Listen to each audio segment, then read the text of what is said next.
नमस्कार दोस्तों, top 50 study YouTube channel में आज हम 30 उन प्रश्नों पर चर्चा करेंगे जो आपके लिए बाल विकास एवं शिक्षा शास्त्र के लिए अति महत्वपूर्ण है, पेपर के लिए उपयोगी हैं। चलिए शुरुआत करते हैं। आधुनिक मनोविज्ञान का अर्थ है। आधुनिक मनोविज्ञान का अर्थ क्या है? तो आपको बता दें कि आधुनिक मनोविज्ञान का अर्थ होता है व्यवहार का अध्ययन। क्या होता है? व्यवहार का अध्ययन या व्यवहार का मनोविज्ञान। आधुनिक मनोविज्ञान को क्या कहते हैं? व्यवहार का अध्ययन। आप याद रख लेना बिल्कुल। आधुनिक मनोविज्ञान का अर्थ व्यवहार का अध्ययन। अगला देखें, बुद्धि लब्धि मापन के जन्मदाता हैं। बुद्धि लब्धि जो मापन के जन्मदाता माने जाते हैं वो कौन है? टरमैन जी। टरमैन आप बिल्कुल याद रख लेना टरमैन जी को, क्योंकि बुद्धि लब्धि संबंधित उन्होंने अनेक प्रकार की बातें, अभी कई क्वेश्चन आएंगे जो बुद्धि लब्धि संबंधित होंगे उनके मतलब क्या बोलते हैं उसके उत्तर में टरमैन आएगा, लेकिन सब में नहीं आएगा, और भी हैं चर्चाओं में, आपको पता चल जाएगा। तो बुद्धि लब्धि मापन के जन्मदाता कौन में है? वो तो टरमैन ही है। चलिए अगला देखें। 30 प्रश्न बड़े महत्वपूर्ण हैं। शिक्षा मनोविज्ञान की उत्पत्ति का वर्ष कौन सा माना जाता है? शिक्षा मनोविज्ञान की उत्पत्ति का वर्ष तो एक क्या है? 1900। अब आपको याद रखना है, समझ लो शिक्षा मनोविज्ञान की उत्पत्ति 19वीं शताब्दी प्रारंभ, तो क्या आ गया? 1900। आपको 1900 सन याद रखना है, ठीक है? शिक्षा मनोविज्ञान की उत्पत्ति का वर्ष। अगला देखें, पियाजे की औपचारिक संक्रियात्मक अवस्था बालक की किस आयु अवधि तक मानी जाती है? पियाजे ने जो 4 अवस्थाएं बताई ना, उसमें औपचारिक संक्रियात्मक अवस्था बालक की किस आयु तक मानी गई है? तो 11 से लेकर के 15 तक।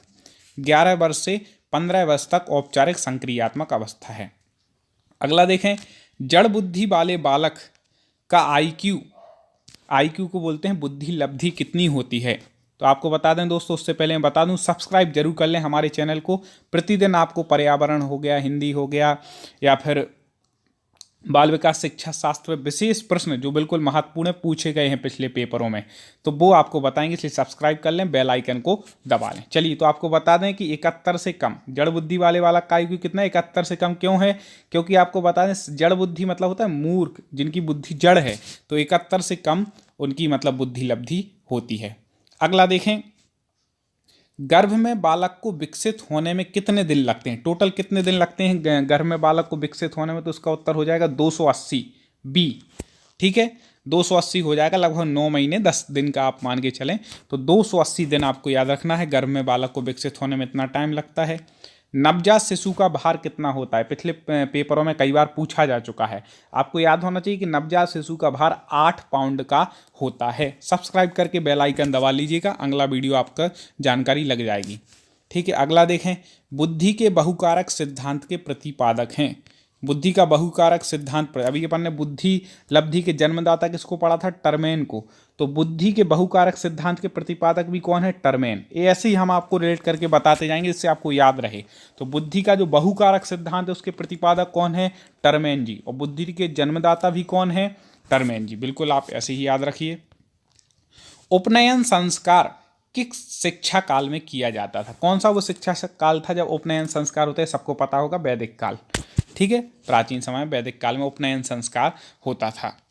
अगला देखें, बच्चों को सीखने की प्रक्रिया में माता पिता खाली स्थान भूमिका निभानी चाहिए। ऐसे क्वेश्चन भी पूछे जाते हैं 3-4। तो जो बच्चों को सीखने में माता को कैसी, नकारात्मक तो बिल्कुल गलत हो जाएगा, सहानुभूतिपूर्ण भी निकलेगा, तटस्थ भी नहीं। तटस्थ तो ये होता है कि ना अच्छी ना बुरी, तो इसमें क्या लिखे? अग्रोन्मुखी, मतलब आगे बढ़ करके बच्चों को सीखने में माता पिता को सहयोगी होना चाहिए। तो कौन सी भूमिका निभानी है?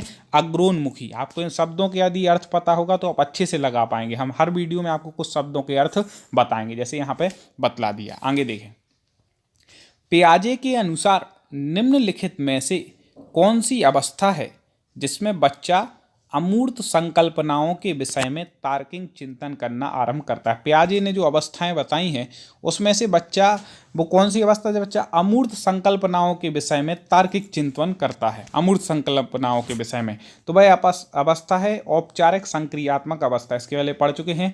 11 वर्ष से ऊपर होती, 11 से 15 वर्ष के लगभग होती है औपचारिक संक्रियात्मक अवस्था। कौन सी अवस्था किसने बताई है? पियाजे जी ने बताई है। अगला देखें, बच्चों में बौद्धिक विकास की 4 विशिष्ट अवस्थाओं की पहचान की गई है।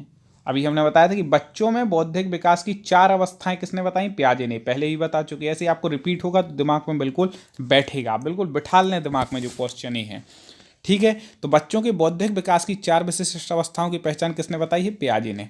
अगला देखें, विकास कभी ना समाप्त होने वाली प्रक्रिया है, यह विचार किससे संबंधित है, वेरी मोस्ट इंपॉर्टेंट प्रश्न, ठीक है। निरंतरता का सिद्धांत, निरंतर जो बना रहे, विकास कभी ना समाप्त होने वाली प्रक्रिया है, मतलब निरंतर चलती है। विकास की प्रक्रिया कैसी चलती है, निरंतर।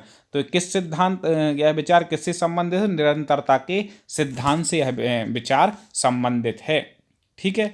अब आपको एक उत्तर कमेंट में देना है कि निरंतरता का सिद्धांत किसने दिया है, निरंतरता का सिद्धांत किसने दिया, इसका उत्तर आप हमें कमेंट में दें। आप यदि उसको सही देते हैं तो हम आपको, आपके कमेंट को लाइक किया जाएगा। अगला देखें, प्राथमिक स्तर पर एक शिक्षक में निम्न में कौन सा सबसे महत्वपूर्ण विशेषता माननी चाहिए। ऐसे क्वेश्चन तो आएंगे क्योंकि आपको शिक्षक बना रहे हैं बाल विकास में। तो देखिए, प्राथमिक स्तर पर एक शिक्षक में निम्न में कौन सी सबसे महत्वपूर्ण विशेषता होनी चाहिए, तो वह है धैर्य और दृढ़ता।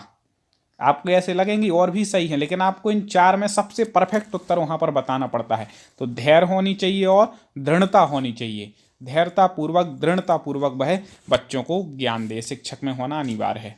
अगला देखें, निम्न में से कौन सा शिक्षार्थियों में सृजनात्मकता का पोषण करता है, सृजनात्मकता का पोषण क्या करता है, तो आपको बतला दें, इसका उत्तर बी होगा। प्रत्येक शिक्षार्थी के अंतर्जात प्रतिभाओं का पोषण करना एवं प्रश्न करने के अवसर उपलब्ध करना, ठीक है। तो उनकी जो प्रतिभाएं हैं उनको पोषण करना मतलब बढ़ाना, उन्हें प्रश्न करने की अवसर प्रदान करें, तो उसमें सृजनात्मकता आएगी, नई नई चीज़ें आएंगी। वो नए नए प्रश्न करेंगे तो उनके दिमाग में नई नई चीज़ें आएंगी, उनकी प्रतिभाएं बढ़ेंगी तो भी नई नई चीज़ें आएंगी, उसी को बोलते हैं सृजनात्मकता।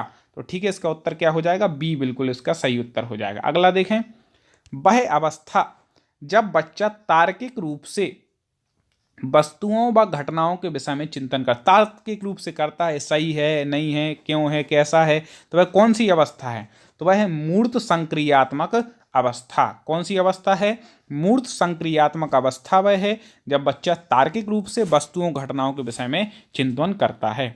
अगला प्रश्न देखें, निम्नलिखित में से किस अवस्था में बच्चे अपने समवयस्क समूह में सक्रिय सदस्य हो जाते, समवयस्क मतलब अपने बराबर के जो विद्यार्थी हैं, तो किस अवस्था में वह क्या हो जाते हैं, उसमें सक्रिय हो जाते हैं, एक प्रकार से मतलब नेता टाइप के ही बनने लगते हैं, मतलब उसमें सक्रियता दिखाते हैं। तो वह कौन सी अवस्था है, किशोरावस्था, जिसको बोलते हैं 12 वर्ष से 18 वर्ष की अवस्था यह होती है। तो कौन सी अवस्था में सक्रिय होते हैं, किशोरावस्था में। चलिए अगला देखें, जब बाल विकास की अलग से हम क्लासें पढ़ाएंगे तो सारी अवस्थाओं के बारे में थ्योरी के माध्यम से आपको क्लासें लाएंगे, इसलिए मैं बोल रहा हूँ कि सब्सक्राइब कर लें, बेल आइकन को दबा दें, जिससे आपकी एक भी क्लास ना छूटे। देखें, बच्चों के संज्ञानात्मक विकास को सबसे अच्छे तरीके से कहाँ परिभाषित किया जाता है, बच्चों का जो संज्ञानात्मक विकास है उसको अच्छे तरीके से कहाँ पर परिभाषित किया जाता है, तो वह किया जाता है विद्यालय एवं कक्षा में। उसका संज्ञानात्मक विकास कितना हो रहा है, ये कहाँ पर परिभाषित होगा, विद्यालय में और कक्षा में। चलिए अगला देखें, निम्न में से कौन पियाजे के अनुसार बौद्धिक विकास का निर्धारक तत्व नहीं है। ऐसे क्वेश्चनों से क्या 3 आपको पता चल जाते कौन है कौन नहीं, तो आपको बतलाना कौन नहीं है, सामाजिक संचरण पियाजे के अनुसार इसमें से बौद्धिक तत्व नहीं है, तो है कौन कौन सा, अनुभव और संतुलीकरण पियाजे के अनुसार बौद्धिक विकास का निर्धारित तत्व है। अगला देखें दोस्तों, आपको वीडियो कैसा लगा रहा, लाइक करके हमें ज़रूर बताएं कि आपको कैसा लग रहा है।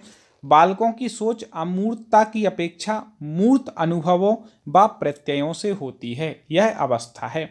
बालकों की जो सोच है वह अमूर्तता की अपेक्षा, अमूर्तता मतलब जो मूर्त नहीं, कुछ दिखाई नहीं दे रहा है, ठीक है। मूर्त अनुभव मतलब जो हमें मूर्त हैं, दिखाई देने वाले हैं, तो अनुभवों एवं प्रत्ययों से होती है। अवस्था कौन सी है, तो ये 7 से 12 वर्ष की अवस्था है, जहाँ पर मूर्त अनुभवों एवं प्रत्ययों से क्या होती है, उसकी सोच की सोच क्या होती है, विकसित होती है। अमूर्तता की अपेक्षा मूर्त अनुभवों एवं प्रत्ययों से होती है, ठीक है। 7 से 12 वर्ष की वह अवस्था हो जाएगी। अगला देखें, विकास के संदर्भ में निम्न में से कौन सा कथन सत्य नहीं है, विकास के संबंध में, तो आपको बता दें ये वाला नहीं है, विकास उकसावा या बढ़ावा देने से नहीं होता। नहीं, ये विकास उत्साह बढ़ा देने से भी होता है, तभी तो व्यक्ति आगे बढ़ेगा, जिसको बढ़ावा देंगे, किसी काम में उकसाएंगे ऐसा करो। ठीक है, तो ये कथन सत्य नहीं है, क्योंकि होता तो इसमें सत्य होता। ठीक है, बाकी सप्तम, विकास की प्रत्येक अवस्था में अपने खतरे हैं, बिल्कुल हैं। विकास सांस्कृतिक परिवर्तनों से प्रभावित होता है, हाँ जी। विकास की प्रत्येक अवस्था की अपनी विशेषताएं, बिल्कुल सही बातें हैं। ठीक है, चलिए अगला देखें। विकास का अर्थ है, ये क्या है, ये मेन है, विकास का अर्थ क्या है।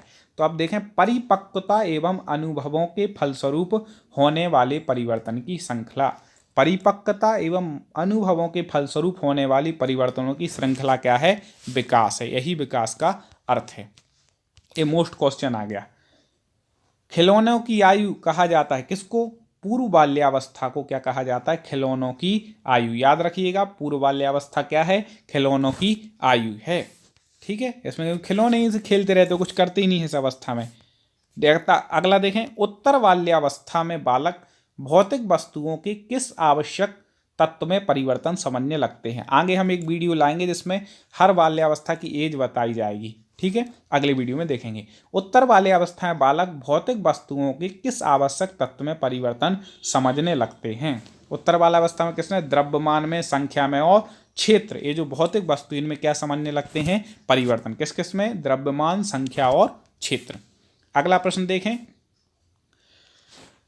व्यक्तित्व स्थायी समायोजन है। व्यक्तित्व स्थायी समायोजन क्या है, पर्यावरण के साथ भी होता है व्यक्तित्व का स्थायी समायोजन, जीवन के साथ भी और प्रकृति के साथ। इसलिए ये सभी वाले एक दो आंसर आपने देखा होगा, हर बाल विकास में आते हैं। तो व्यक्तित्व स्थायी समायोजन किसके साथ होता है, पर्यावरण के साथ भी होता है, जीवन के साथ भी और प्रकृति के साथ भी होता है।